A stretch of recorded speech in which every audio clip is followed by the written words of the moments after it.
తెలంగాణ ప్రభుత్వం కొత్తగా భూభారతి చట్టం 2025ను తీసుకొచ్చింది. ఇది ఇంతకు ముందు ఉన్న ధరణి పోర్టల్ స్థానంలో భూ రికార్డుల నిర్వహణ కోసం ఉద్దేశించబడింది. ఈ చట్టం యొక్క ముఖ్య ఉద్దేశాలు భూ పరిపాలనలో పారదర్శకత, సామర్థ్యం మరియు అందుబాటును మెరుగుపరచడం, దీర్ఘకాలంగా ఉన్న భూ వివాదాలను పరిష్కరించడం మరియు భూ యజమానులకు స్పష్టమైన చట్టపరమైన హక్కులు కల్పించడం. భూభారతి చట్టం యొక్క కొన్ని ముఖ్యమైన అంశాలు. అన్ని రకాల భూములను కవర్ చేస్తుంది. ఇది వ్యవసాయ, వ్యవసాయేతర మరియు గ్రామకంఠం భూములతో సహా అన్ని రకాల భూములకు వర్తిస్తుంది.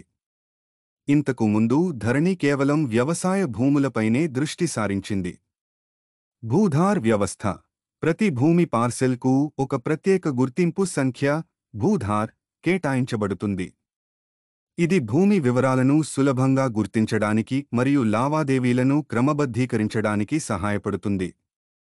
తాత్కాలిక మరియు శాశ్వత భూధార్ సంఖ్యలు ఉంటాయి. భూభారతి పోర్టల్.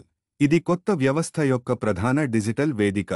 ఇది భూ రికార్డులను చూడటానికి, మ్యుటేషన్ మరియు రిజిస్ట్రేషన్ కోసం దరఖాస్తు చేసుకోవడానికి, ఎన్కంబరెన్స్ సర్టిఫికెట్లను పొందడానికి మరియు ఇతర భూ సంబంధిత సేవలను యాక్సెస్ చేయడానికి ఉపయోగపడుతుంది. ధరణిలో ఉన్న 33 మాడ్యూళ్లకు బదులుగా ఇందులో కేవలం 6 మాడ్యూళ్లు మాత్రమే ఉంటాయి. ఇది వినియోగదారులకు మరింత సులభంగా ఉంటుంది.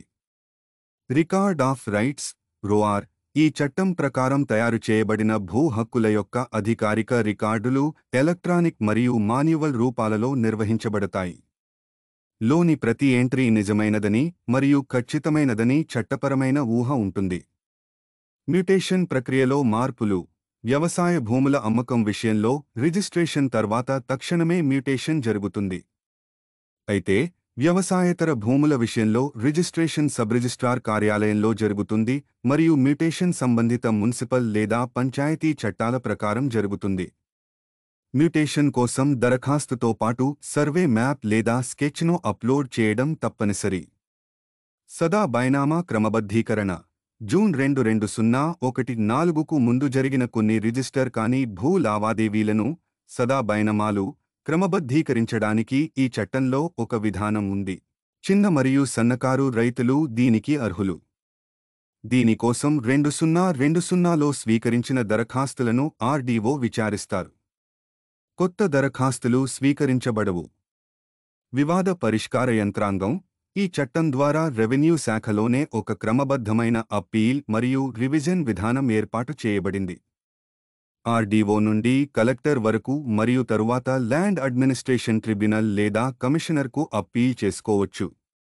భూ వివాదాలను త్వరగా పరిష్కరించడానికి డివిజన్, జిల్లా మరియు రాష్ట్ర స్థాయిలో ప్రత్యేక ల్యాండ్ ట్రిబ్యునల్స్ ఏర్పాటు చేయబడతాయి. పేద రైతులకు ఉచిత న్యాయ సహాయం కూడా అందించబడుతుంది. పట్టాదారు పాస్బుక్.